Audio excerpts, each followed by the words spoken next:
বন্ধুরা, ক্রিকেট মানেই শুধু রান আর উইকেটের লড়াই নয়। ক্রিকেট মানে এক রাশ আবেগ, আনন্দ আর কখনো বা চোখের জল। 2026 টি-20 ওয়ার্ল্ড কাপের দ্বিতীয় সেমিফাইনালে মুম্বাইয়ের ওয়াংখেড়ে স্টেডিয়ামে আজ এমনই এক দৃশ্য দেখা গেল যা কোটি কোটি ক্রিকেট ভক্তের হৃদয় ছুঁয়ে গেছে। 7 রানের এক রোমহর্ষক জয়ে ভারত ফাইনালের টিকিট নিশ্চিত করলেও আজ আলোচনার কেন্দ্রে রয়েছেন ইংল্যান্ডের 22 বছর বয়সী এক তরুণ তুর্কি, জেকাব বেথেল। ম্যাচের শুরুটা ছিল টিম ইন্ডিয়ার দাপটে। প্রথমে ব্যাটিং করতে নেমে ভারত নির্ধারিত 20 ওভারে 253 রানের এক বিশাল পাহাড় দাঁড় করায়। সঞ্জু স্যামসনের 42 বলে 89 রানের বিধ্বংসী ইনিংস আর শিবম দুবে, ঈশান কিষান ও হার্দিক পান্ডিয়ার ঝড়ো ব্যাটিংয়ে দিশেহারা হয়ে পড়ে ইংলিশ বোলাররা। 254 রানের লক্ষ্য তাড়া করতে নেমে ইংল্যান্ড যখন জস বাটলার এবং ফিল সল্টের মতো বড় উইকেট হারিয়ে পরাজয়ের প্রহর গুনছিল, ঠিক তখনই শুরু হয় জেকব বেথেলের তাণ্ডব। মাত্র 48 বলে 105 রানের এক অবিশ্বাস্য সেঞ্চুরি করে তিনি পুরো ম্যাচের মোড় ঘুরিয়ে দিয়েছিলেন।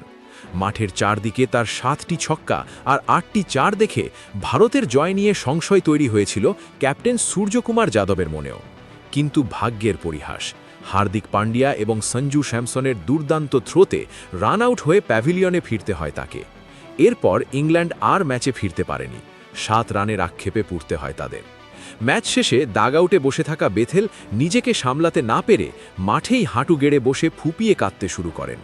একজন তরুণ ক্রিকেটারের এমন অসহায় আত্মসমর্পণ দেখে ভারতীয় খেলোয়াড়রাও স্থির থাকতে পারেননি।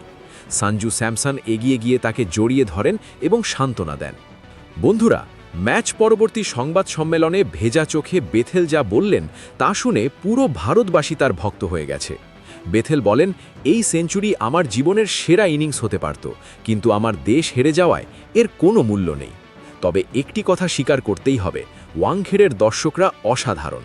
আমি যখন ভারতীয় বোলারদের মারছিলাম তখনও তারা আমার জন্য তালি দিচ্ছিলেন।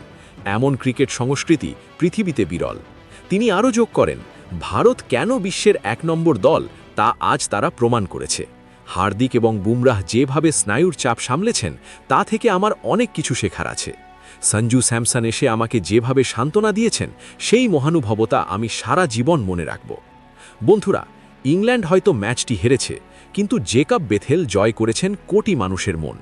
ভারতের এই অতিথি দেবভব ঐতিহ্য আর ক্রিকেটের প্রতি সম্মান আজ আবারও বিশ্বের দরবারে মাথা উঁচু করল। ভারত এখন ফাইনালে নিউজিল্যান্ডের মুখোমুখি হওয়ার অপেক্ষায়।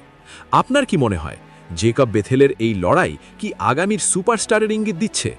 আর টিম ইন্ডিয়া কি নিউজিল্যান্ডকে হারিয়ে 2026-এর ট্রফি হাতে নিতে পারবে? আপনার মতামত কমেন্ট বক্সে অবশ্যই জানান। ভিডিওটি ভালো লাগলে লাইক করুন এবং বন্ধুদের সাথে শেয়ার করুন। ক্রিকেটের সব ইনসাইড স্টোরি সবার আগে পেতে আমাদের চ্যানেলটি সাবস্ক্রাইব করে বেল আইকনটি চেপে রাখুন। দেখা হচ্ছে পরের ভিডিওতে। জয় হিন্দ।